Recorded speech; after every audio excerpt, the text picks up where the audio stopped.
Hello everyone. तो आज day 16 रहने वाला है, जो कि जेकेपी कांस्टेबल की एमसीक्यू सीरीज स्टार्ट की थी। तो डे 15 तक कवर हो चुका था। क्वेश्चन नंबर 342 क्वेश्चन जो है कवर हो चुके थे। तो आज हम 343 से करने वाले हैं। बिल्कुल जेकेपी कांस्टेबल के सिलेबस के अकॉर्डिंग जो है एमसीक्यू बनाए गए हैं। क्वेश्चन नंबर 343 की बात करते हैं। Mangal Pandey was hanged in 1857 for attacking the British officers in. जो मंगल पांडे पर्सन थे, इनको जो है फांसी दी गई थी 1857 में। तो कहाँ पर फांसी दी गई थी? तो आपके सामने चार ऑप्शन है: मेरठ, बनारस, लखनऊ एंड बरकपुर।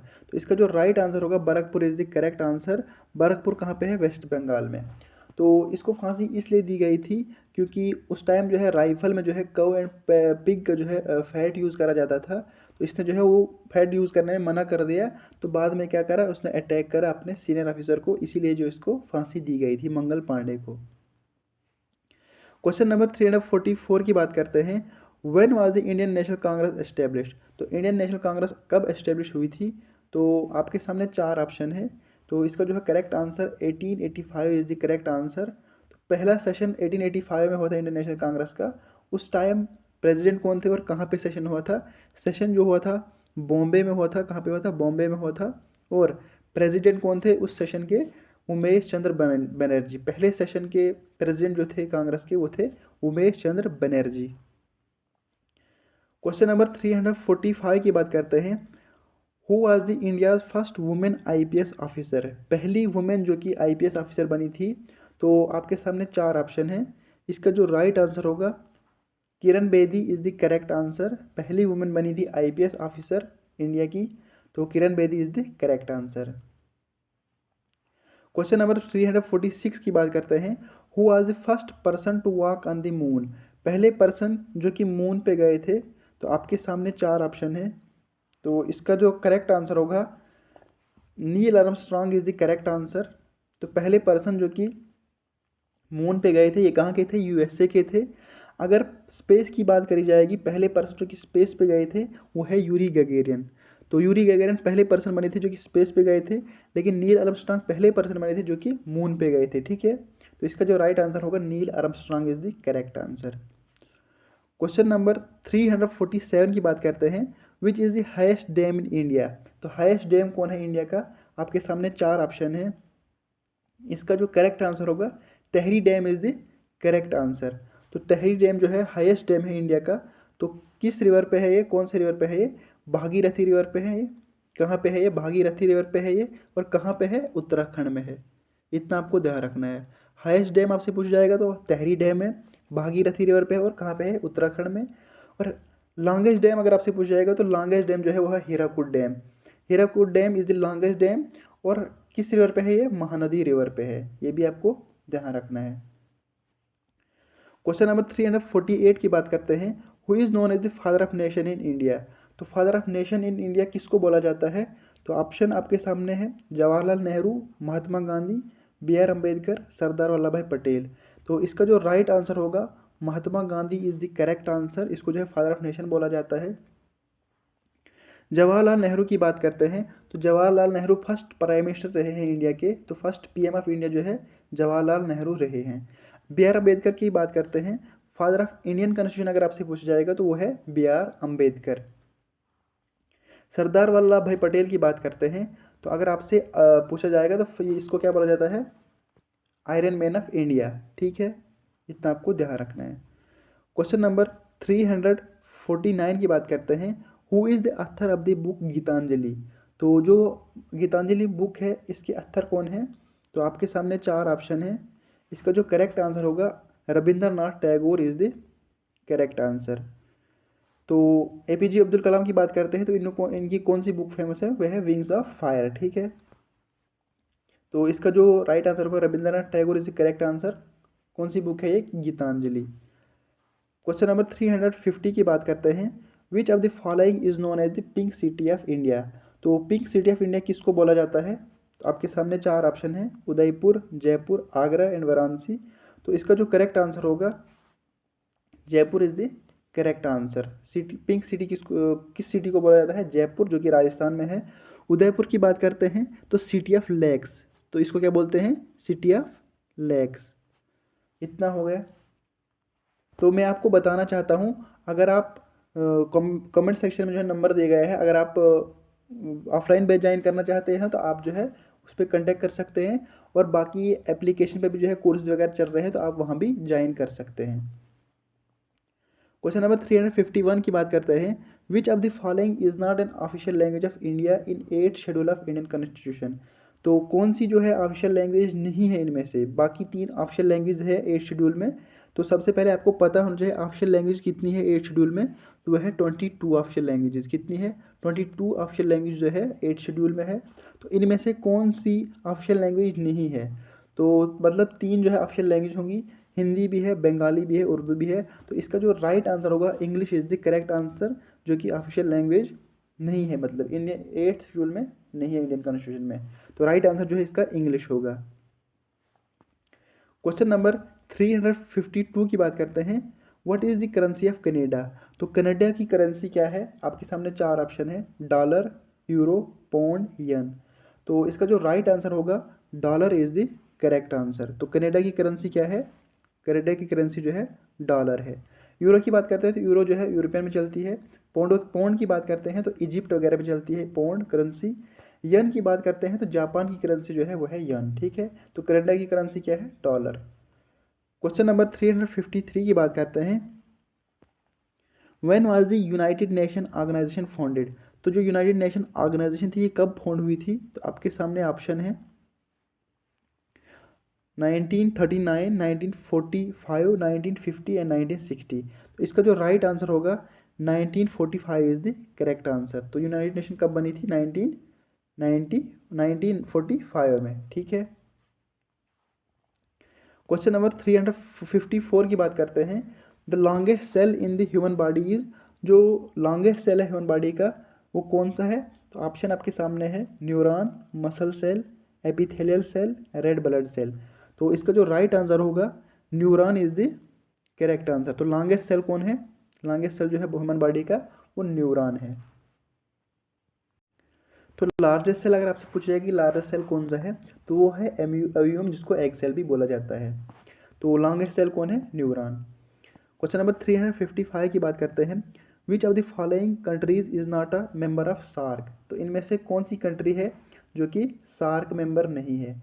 तो आपको सबसे पहले पता होना चाहिए कि सार्क कंट्रीज कौन कौन सी है। तो मैं आपको बताना चाहता हूँ सार्क कौन कौन सी कंट्रीज है, ट्रिक के साथ मैं बताना चाहता हूँ।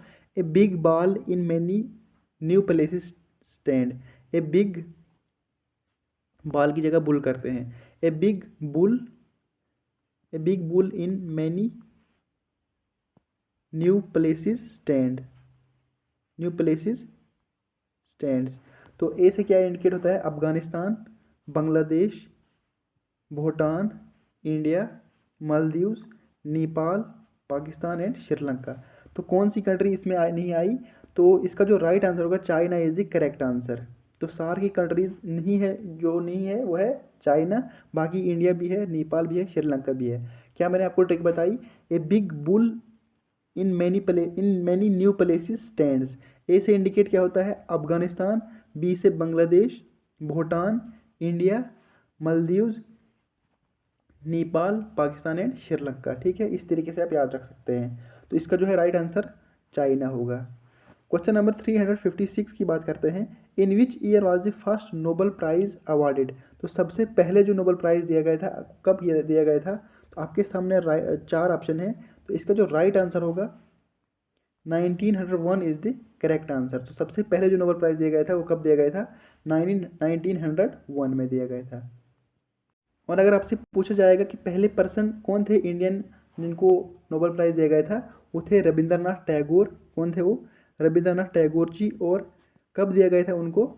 1913 में दिया गया था। ठीक है, तो सबसे पहले जो नोबेल प्राइज़ दिया गया था वो 1901 में दिया गया था। तो इंडियन रिसीवर कौन थे सबसे पहले? वो रविंद्रनाथ टैगोर जी थे, और 1913 में इसको दिया गया था लिटरेचर फील्ड में। क्वेश्चन नंबर 357 की बात करते हैं। The Bharat Ratna India's highest civilian award was first awarded in which year. जो भारत रत्न अवार्ड है ये हाईएस्ट सिविलियन अवार्ड होता है इंडिया का। तो पहली बार कब दिया गया था? तो आपके सामने 4 ऑप्शन है, 1947, 1950, 1954, 1962।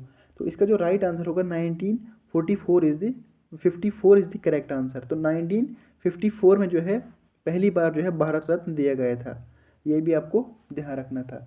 तो उसके बाद बात करते हैं क्वेश्चन नंबर 358 की बात करते हैं। Which country one the first ICC cricket world cup? पहली कंट्री जिसने जो है वर्ल्ड कप जीता था। तो आपके सामने चार ऑप्शन है, India, Australia, West Indies, England. तो इसका जो करेक्ट आंसर होगा West Indies is the correct answer. तो वेस्ट इंडीज़ जो है पहला ICC cricket world cup West Indies ने जीता था। तो कब हुआ था पहला वर्ल्ड कप? 1975, ये भी आपको याद रखना है, 1975 में हुआ था। और किसके खिलाफ जीता था इनने? ऑस्ट्रेलिया के खिलाफ जीता था। और कहाँ पे हुआ था? अरे वो इंग्लैंड में हुआ था, ठीक है, पहला वर्ल्ड कप जो हुआ था। तो वेस्ट इंडीज़ ने जीता था, कब हुआ था? 1975 में। किसके खिलाफ? ऑस्ट्रेलिया के खिलाफ। और कहाँ पे वर्ल्ड कप हुआ था? इंग्लैंड में हुआ था। क्वेश्चन नंबर 359 की बात करते हैं। Which of the following crop is a rabi crop? तो इनमें से रबी क्रॉप कौन सा है? तो अगर आपने ट्रिक आपको याद होगी रबी क्रॉप की, जैसे मैं आपको बताऊंगा। BMW गो, क्या है? BMW गो। तो बी मीन्स ये रबी क्रॉप की ट्रिक है। BMW go, B means barley, mustard, wheat, gram and oats. तो यहाँ पे कौन सा है? तो जैसे कि आपको वीट दिख रहा होगा, यहाँ पे wheat is the correct answer. तो बाकी मेज़, राइस एंड जवार जो है ये है खरीफ क्रॉप है, ठीक है। तो रबी क्रॉप को जो है विंटर क्रॉप भी बोला जाता है। तो BMW ग्रो ट्रिक आप याद रखना। B means barley, M is mustard, W means wheat and G gram and O oats, ठीक है। ये जो है रबी क्रॉप आते हैं, ठीक है। इसका जो राइट आंसर होगा wheat is the correct answer. Question number 360 की बात करते हैं। Which river originate in a spring at Verinag in the south eastern part of Kashmir? तो कौन से रिवर है जो कि वेरीनाग से उनका उसका जो है ओरिजिनेशन होता है? तो आपके सामने चार ऑप्शन है, चिनाब, जहलम, तवी एंड सतलुज। तो इसका जो राइट आंसर होगा Jhelum is the correct answer. तो जहलम रिवर जो है वो कहाँ से ओरिजिनेट होता है? वेरीनाग स्प्रिंग से जो है ओरिजिनेट होता है, ठीक है। बाकी चिनाब की बात करते हैं। तो चिनाब का की ओरिजिनेशन कहाँ से होती है? चिनाब जो है बारालाचा पास से निकलता है, लाहौल स्पीति, हिमाचल प्रदेश से, ठीक है। और तवी रिवर की बात करते हैं तो जो है कैलाश कौन से निकलता है? भद्रवा साइड से। तो आपको ये भी ध्यान रखना है। क्वेश्चन नंबर 361 की बात करते हैं। The treaty of Amritsar was signed between the British and Maharaja Gulab Singh which recognised him as the ruler of Jammu and Kashmir. When was this treaty signed? तो ये ट्रीटी कब साइन हुई थी? जब जो ब्रिटिश और महाराजा गुलाब सिंह के बीच में हुई थी। इन्होंने जो है कश्मीर को जो है जम्मू कश्मीर को 75 लाख में जो है इन्होंने खरीदा था, मतलब उन पे उनको पैसे दिए थे ब्रिटिशर को। तो ये ट्रीटी कब हुई थी? तो इसका जो राइट आंसर होगा मार्च 16, 1846 इज़ द करेक्ट आंसर, ठीक है। ये ट्रीटी आपको डेट आपको याद रखनी है, मार्च 16, 1846 आपको याद रखना है। क्वेश्चन नंबर 362 की बात करते हैं। What is the full form of JK BOSE? तो जेके बोस की फुल फॉर्म क्या है?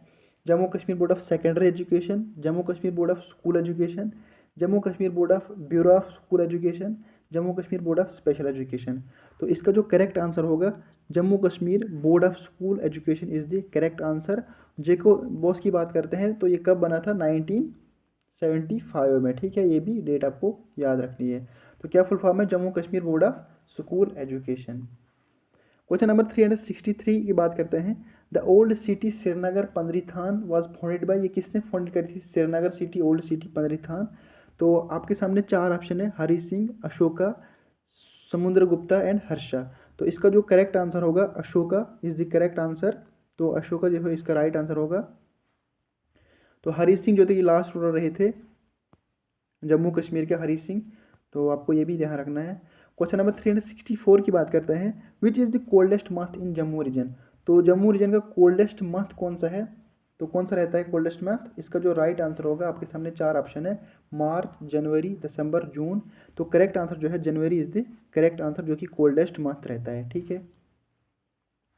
क्वेश्चन नंबर 365 की बात करते हैं। Which one is the longest river in Jammu and Kashmir? तो जम्मू कश्मीर का जो लॉन्गेस्ट रिवर है वो कौन सा है? तो आपके सामने चार ऑप्शन है, Jhelum river, Indus river, Chenab river and Tawi river. तो इसका जो राइट आंसर होगा Chenab river is the correct answer, ठीक है। लॉन्गेस्ट रिवर जो है वो जम्मू कश्मीर का चिनाब रिवर है। तो इसकी लेंथ की बात करते हैं तो 970 के अराउंड इसकी लेंथ है चिनाब रिवर की। तो झेलम रिवर की बात करते हैं तो 725 जो है इसकी लेंथ है। ठीक है, ये लेंथ भी आपको याद रखनी, पूछी जाती है एग्जाम में। क्वेश्चन नंबर 366 की बात करते हैं, which is the largest railway station of Jammu and Kashmir. तो लार्जेस्ट रेलवे स्टेशन कौन है जम्मू कश्मीर का? तो आपके सामने चार ऑप्शन है, जम्मू तवी, श्री माता वैष्णो देवी कटरा, बानिहाल रेलवे स्टेशन या बारामूला रेलवे स्टेशन। तो लार्जेस्ट स्टेशन की बात करते हैं, इसका करेक्ट आंसर जो होगा Jammu Tawi is the correct answer. Question number 367 की बात करते हैं, on which hill the Vaishno Devi Mandir is located. तो वैष्णो देवी मंदिर जो है, श्री माता वैष्णो देवी मंदिर, ये कहाँ पे है? रियासी में है। तो कौन सी हिल पे है ये आपसे पूछा गया है, न जाने कितनी बार ये क्वेश्चन आया है। तो इसका जो राइट आंसर होगा Trikuta hills is the correct answer. ठीक है, यह भी आपसे पूछा जाएगा तो आपने त्रिकुटा हिल्स याद रखना है, वैष्णो देवी मंदिर। क्वेश्चन नंबर 368 की बात करते हैं, in which year was the Indus treaty signed between India and Pakistan. जो इंडस ट्रीटी हुई थी, ये इंडिया एंड पाकिस्तान के बीच में हुई थी, इंडस वाटर ट्रीटी। तो ये कब हुई थी? तो इसका जो राइट आंसर होगा 1960 is the correct answer. Date भी अगर आपसे पूछ जाएगी तो 19 सितंबर, ये आपको याद रखना, 19 सितंबर 1960 में हुई थी। किस किस के बीच में हुई थी? इंडिया एंड पाकिस्तान के बीच में, और इंडिया के प्राइम मिनिस्टर कौन थे? जवाहरलाल नेहरू, एंड पाकिस्तान के अयूब खान के बीच में हुई थी। जवाहरलाल नेहरू एंड अयूब खान के बीच में हुई थी इंडस ट्रीटी। ठीक है, क्वेश्चन नंबर 369 की बात करते हैं, in which year was the right to information act pass in India. जो राइट टू इन्फॉर्मेशन एक्ट है ये कब हुआ था पास इंडिया में? इंडिया की बात करते हैं तो इसका जो राइट आंसर होगा 2005 is the correct answer. Jammu Kashmir की बात करते हैं, in which year was the right to information act pass in Jammu and Kashmir. तो ऑप्शन आपके सामने चार है, 2008, 2009, 2010 एंड 2015। तो इसका जो करेक्ट आंसर होगा 2009 इज द करेक्ट आंसर। तो यहाँ पे कंफ्यूज नहीं होना, आपने डायरेक्ट साथ में ही तभी मैंने क्वेश्चन कराए हैं। इंडिया का अगर सबसे पूछा जाएगा तो 2005 बता देना आप, और अगर आपसे जम्मू कश्मीर का पूछा जाएगा तो 2009 आंसर होगा। ठीक है, यहाँ पर जो है कंफ्यूज नहीं होना आप। तो आज का सेशन इतना ही था, हमने जो है 25 के अराउंड क्वेश्चन किए आज। तो आज का सेशन इतना ही था, बाकी मिलते हैं नेक्स्ट लेक्चर में, तब तक बाय।